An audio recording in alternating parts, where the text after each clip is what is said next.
Ada seorang raja yang raja ini menjadi satu-satunya raja yang menerima dakwahnya Nabi Muhammad SAW. Jadi dari semua raja yang diajak masuk Islam, namun semuanya menolak kecuali raja satu ini. Dan raja ini juga adalah satu-satunya orang yang Nabi Muhammad SAW melakukan sholat goib ketika raja ini meninggal dunia. Nabi SAW juga sangat mengagungkan raja satu ini. Siapakah dia? Di pembahasan kali ini kita bercerita tentang kisah Ashamah ibn Abjur.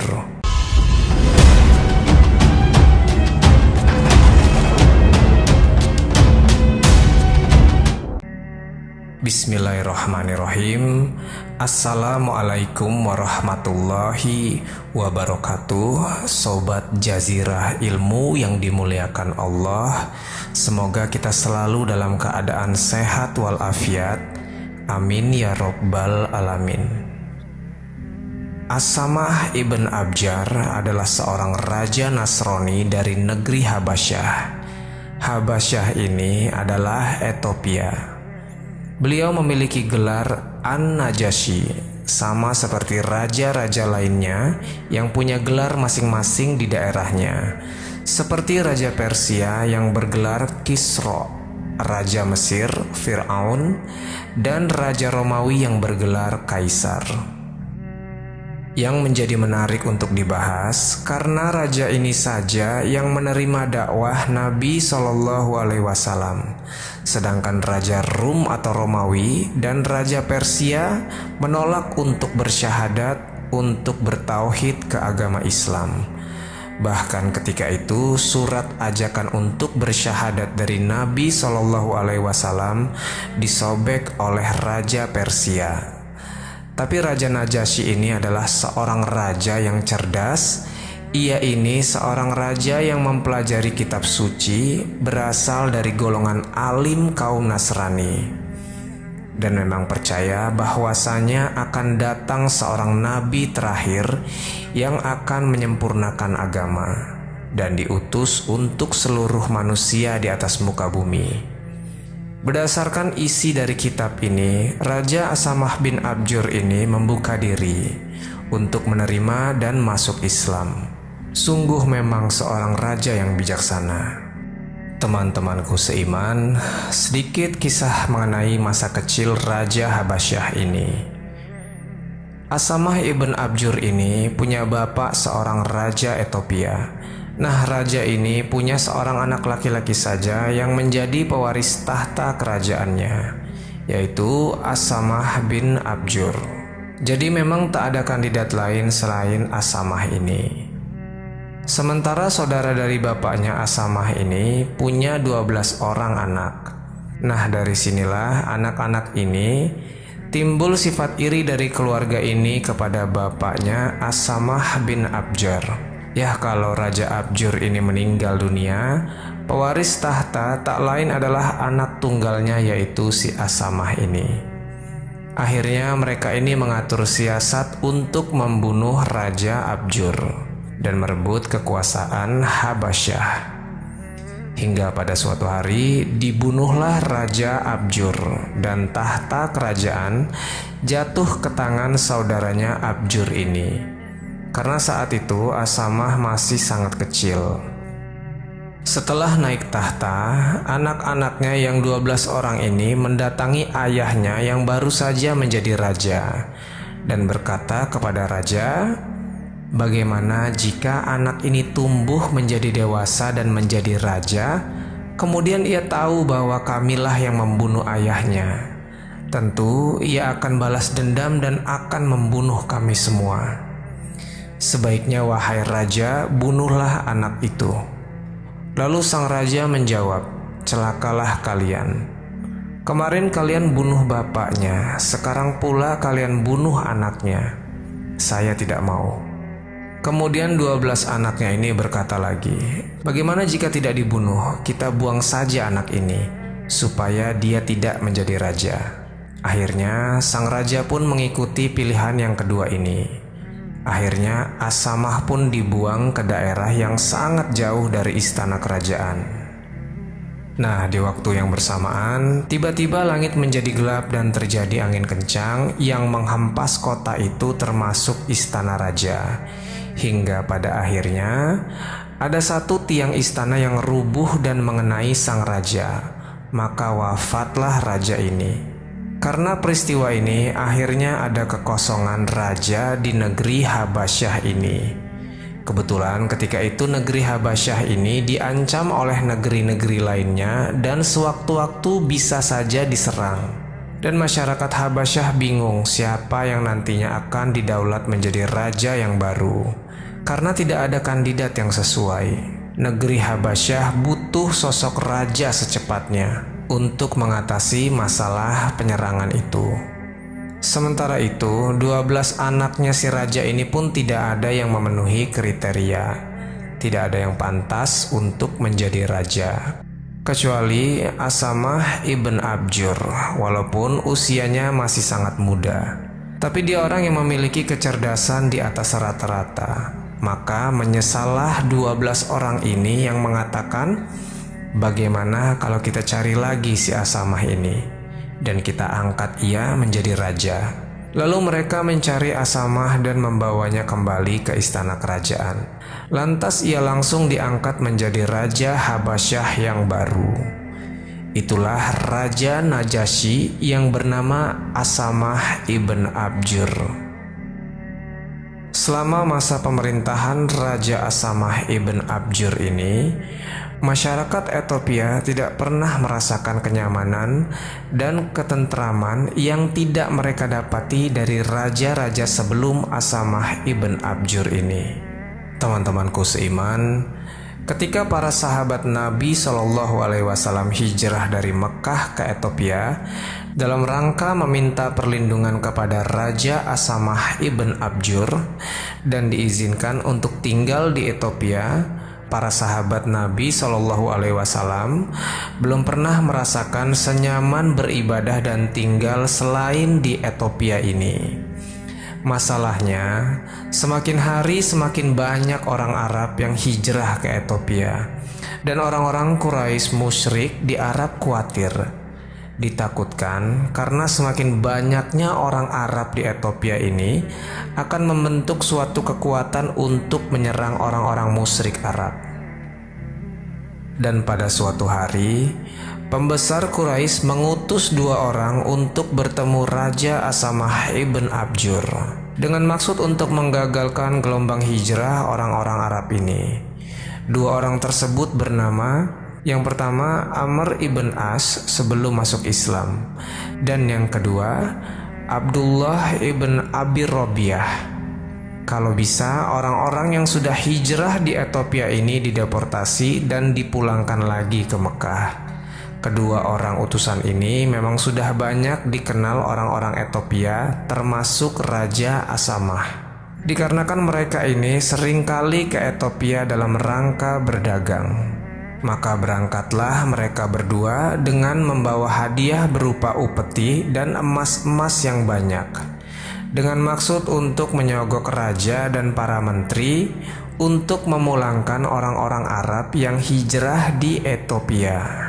Setelah mereka sampai di negeri Habasyah, mulailah mereka berdua ini menyebarkan isu menjelek-jelekan para sahabat Nabi Shallallahu Alaihi Wasallam yang hijrah dari Mekah ke Habasyah. Lalu mereka berdua ini mulai menghasut para menteri-menteri kerajaan dengan berkata, kalian lihat orang-orang Arab itu, mereka itu orang-orang sesat, mereka menyelisihi agama kami, dan mereka juga bukan bagian dari agama kalian. Kenapa kalian tampung mereka di Habasyah? Dan dengan banyak isu-isu lainnya yang menjelek-jelekan sahabat Nabi Shallallahu Alaihi Wasallam yang hijrah. Maksud dari 2 orang ini menghasut para menteri kerajaan adalah agar bisa berjumpa dengan raja mereka, Asamah ibn Abjur. Setelah mereka selesai menghasut, mereka ini menyogok para menteri dengan memberikannya emas yang dibawa dari Arab. Dan rencana ini pun berhasil. Akhirnya pada suatu hari mereka ini dipertemukan dengan sang raja, juga dipertemukan dengan juru bicara dari salah satu sahabat Nabi Shallallahu Alaihi Wasallam yang bernama Ja'far bin Abu Thalib. Jadi di sini ada 3 kubu yang akan saling bermusyawarah. Kemudian Ja'far berkata kepada sang raja, "Wahai sang raja, kami ini dulunya kaum jahiliyah. Kami suka menyembah berhala, memakan bangkai, berzina, memutus silaturahim, buruk dengan tetangga. Bahkan orang-orang kuat di antara kami memakan orang-orang lemah. Dan kami dalam kegelapan seperti itu sampai akhirnya Allah utus kami seorang Rasul. Kami kenal siapa Rasul ini, nasabnya dari mana, kejujurannya seperti apa, amanahnya luar biasa, dan bagaimana penjagaan kehormatannya. Kami tahu semuanya." Kemudian Ja'far ini menjelaskan tentang bagaimana Nabi Muhammad SAW, dan ia melanjutkan berkata, "Nabi ini memerintahkan kami untuk mentauhidkan Allah, menyuruh kami untuk beribadah, dan meninggalkan sesembahan berupa batu-batu berhala yang kami dan bapak-bapak kami sembah. Nabi ini mengajarkan kami untuk berbicara santun dan benar, melaksanakan amanah, menyambung silaturahim, berbuat baik kepada tetangga, kemudian melarang kami dengan yang haram dan melarang untuk menumpahkan darah, melarang kami untuk berzina, melarang kami untuk berkata-kata dusta, melarang kami untuk memakan harta anak yatim, menuduh wanita baik-baik berzina, memerintahkan kami untuk beribadah kepada Allah saja dan tidak menyekutukan Allah sedikit pun. Bahkan memerintahkan kami untuk sholat, zakat, dan puasa." Subhanallah, lengkap sekali gambaran Nabi Shallallahu Alaihi Wasallam dari apa yang dikatakan Ja'far bin Abi Thalib ini. Lalu Ja'far mulai melirik Amr bin Ash dan berkata, "Tiba-tiba dari kaum kami yang musyrik ini, mereka melampaui batas kepada kami. Mereka menyiksa kami, mereka memfitnah agama kami, dengan kemudian mereka memaksa kami untuk menyembah berhala kembali. Dan mereka memaksa kami untuk kembali melakukan hal-hal yang kotor, maka kami pun terpaksa hijrah keluar dari negeri kami menuju negerimu. Dan kenapa kami memilih negerimu, wahai raja? Karena kami tahu engkau tidak mungkin menzolimi kami, dan kami pun tidak mungkin berbuat zolim kepadamu, wahai raja." Setelah mendengar apa yang dikatakan Ja'far ini, Raja Asamah ini mengangguk-ngangguk. Jadi ia mulai mengerti cerita sebenarnya mengapa orang-orang ini lari dari negeri Arab menuju Habasyah. Lalu tak lama Amr bin Ash yang dari kubu orang Quraisy menyangkal dan berkata, "Wahai raja, bukankah seorang nabi itu harusnya punya mukjizat? Sementara ini kami tidak pernah sama sekali melihat nabi mereka membuktikan mukjizatnya. Benarkah apa yang kukatakan ini, wahai raja?" Lalu dari kubu sahabat Nabi Shallallahu Alaihi Wasallam menjawab dengan perantara Ja'far berkata, "Mukjizat nabi kami adalah Al-Quran." Lalu Ja'far bin Abi Thalib membacakan Al-Quran, dan sang raja pun terdiam dan menunduk mendengarkan bacaan Al-Quran ini. Lantas Amr bin Ash menyangkal kembali, "Tapi wahai raja, orang-orang ini mengatakan sesuatu tentang Maryam dan Isa. Mereka mengatakan Isa itu hamba Allah, sementara kalian masyarakat Habasyah mengatakan Isa itu anak Tuhan." Lalu raja pun sempat kaget dan bertanya kepada Ja'far, "Benarkah seperti itu? Dan adakah di Al-Quranmu sedikit saja cerita tentang nabi kami Isa ibn Maryam?" Akhirnya Ja'far pun mengatakan, "Iya benar.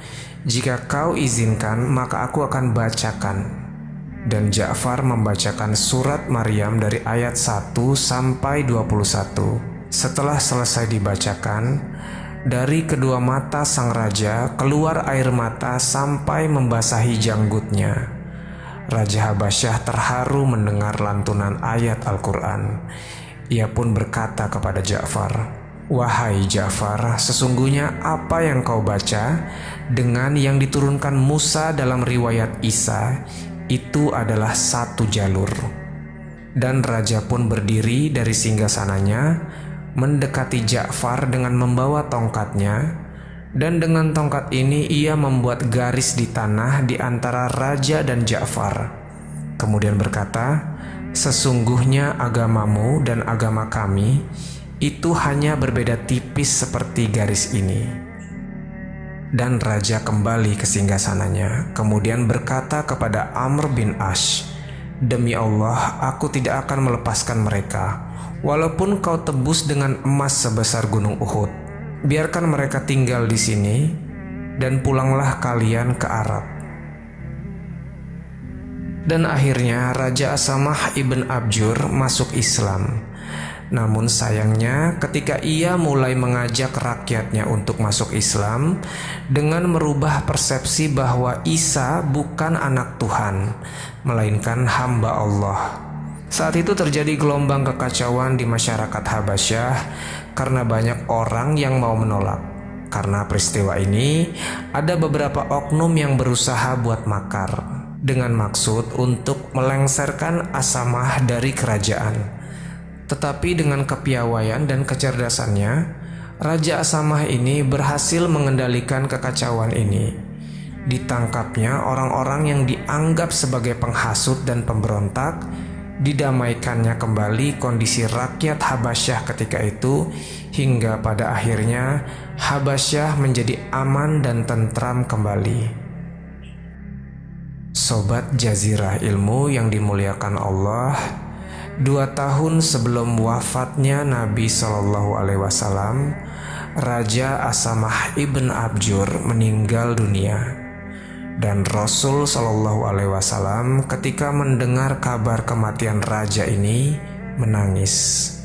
Maka Nabi SAW mengumpulkan para sahabatnya untuk melakukan sholat goib.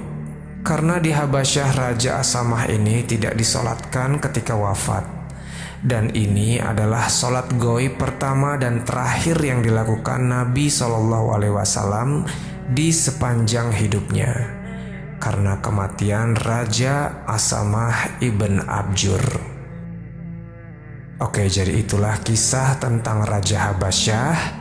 Semoga cerita kali ini bermanfaat. Lebih dan kurangnya mohon dimaafkan. Yang benar datangnya dari Allah Subhanahu wa Ta'ala. Khilaf atau keliru itu datangnya dari saya pribadi sebagai manusia biasa. Sampai ketemu di kisah-kisah seru yang penuh makna selanjutnya.